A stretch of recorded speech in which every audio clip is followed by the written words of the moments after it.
Ready for this? We're diving into a place today you might not even know. Canaan.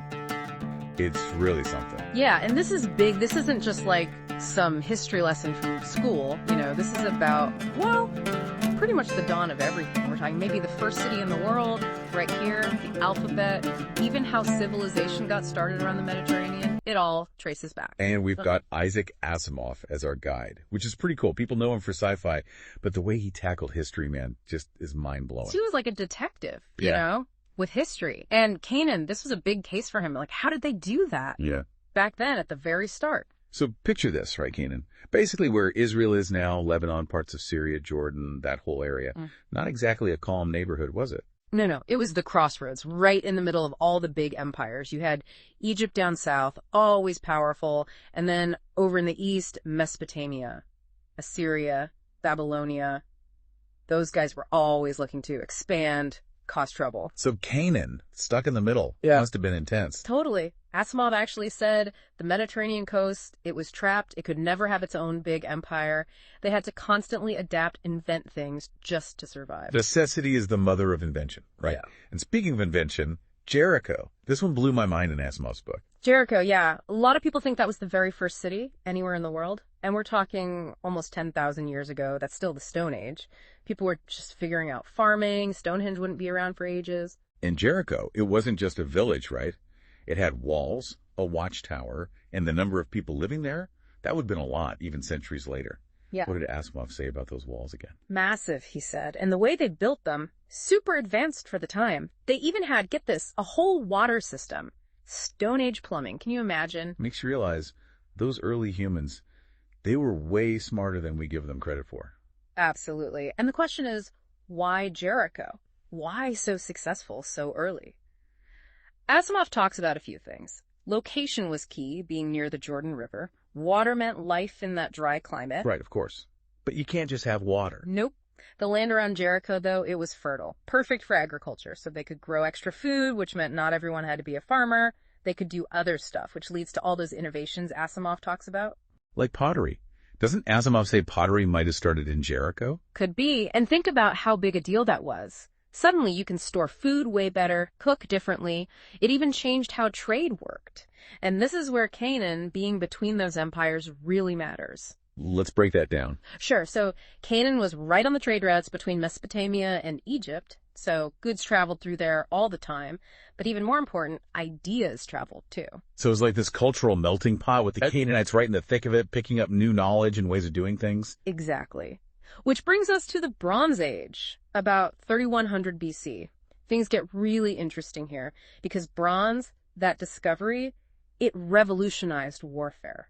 Stronger weapons, better armor, changed everything. And I bet the Canaanites, always adapting, they were all over that new technology. Oh, yeah. They started building up their cities, stronger fortifications. It wasn't just about surviving anymore. It was about who had the upper hand. Speaking of which, we have to talk about Byblos, another incredible Canaanite city. It was already ancient when they were building the pyramids.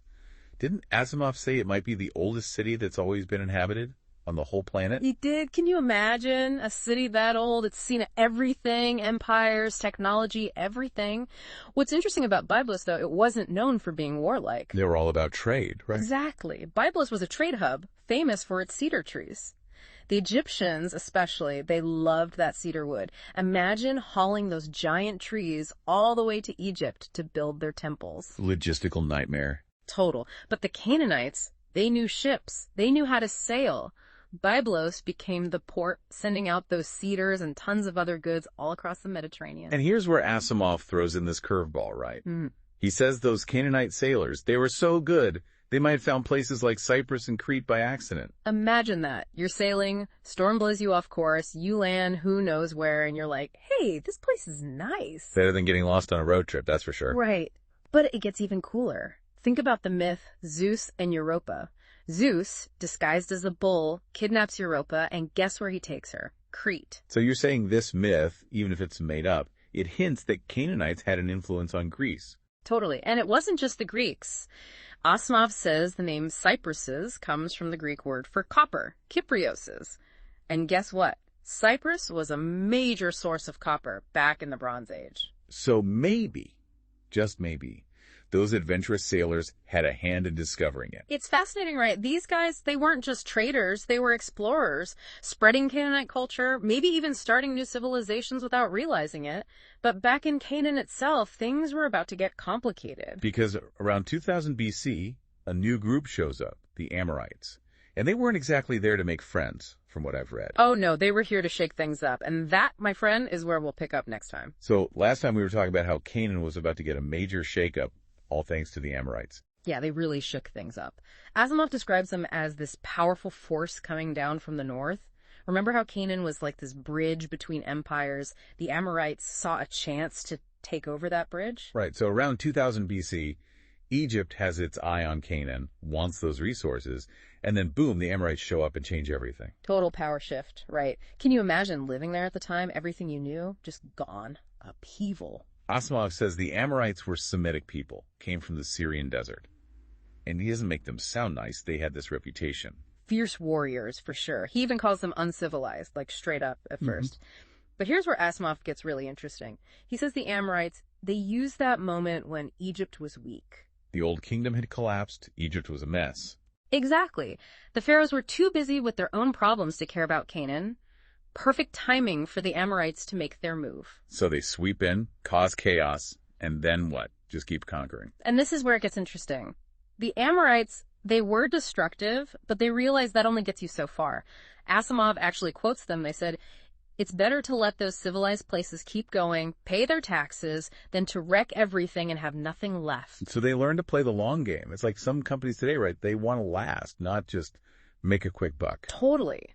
The Amorites, they figured out that being stable, even if it meant keeping some stuff from the people they conquered, was how you stay in power. They started using Canaanite customs, languages, even worship their gods. And this brings us to a big name, Abraham. Ah, yes, the patriarch. We think of him in this religious way, but Asimov, he puts Abraham right there in the middle of the Amorite period. He says those stories about Abraham, even with the mythical parts, they show us what life was really like back then.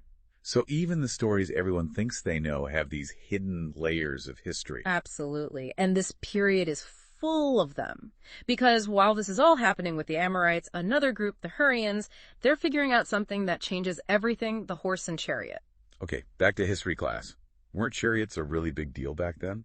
Huge. Like inventing gunpowder or the internet. Armies, they're used to fighting on foot, right? Suddenly you've got these fast chariots covered in armor just charging at you. Terrifying. And the Hurrians, they were the ones who brought this to Canaan. They were the masters. And they team up with the Amorites, this weird pairing. They had so much power, they actually did the unthinkable. They conquered Egypt. They did. 1680 BC, these chariot warriors called the Hyksos, they took down the mighty Egyptian empire. It just shows you a small group with game-changing technology can change the world. We see it over and over again, even today. Makes you wonder, what's the next chariot that's going to change everything? But even with all this chaos, all this war, something amazing was happening in Canaan too. The alphabet. You got it. Amidst all that, one of the greatest inventions ever was starting to take shape. But before we get into that, we'll take a quick break and be right back. Back again. Canaan, what a story, huh? Innovation, empires, technology. And we're not done yet. This next part, it might be the most influential of all. Because while empires rose and fell, a new group was emerging in Canaan, the Israelites. And with them, a whole new way of thinking, a new faith, Judaism.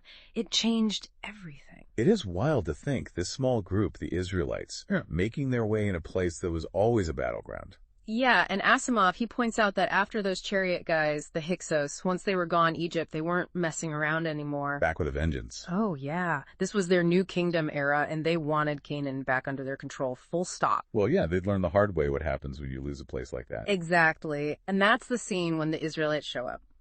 Asimov says it was around 1200 BC. He calls them Hebrew tribes related to those Amorites we talked about. They moved into the region. They weren't a united nation yet, though, right? Not really. More like separate tribes, each with their own leaders, their own ways of doing things. Asimov mentions some of them. Yeah. Deborah, Gideon, Jephthah. You've probably heard those names before. He says their stories, even if they're seen as heroes, prophets, those stories show us just how tough it was for the Israelites just to make it. They had Egypt to deal with, But then weren't the Philistines causing trouble too? The Philistines, they were different. Asimov thinks they came from across the sea, maybe the Aegean area, settled on the coast, and they knew how to work iron. Iron. That's a huge deal back then. Oh, yeah. Israelites had bronze weapons, right?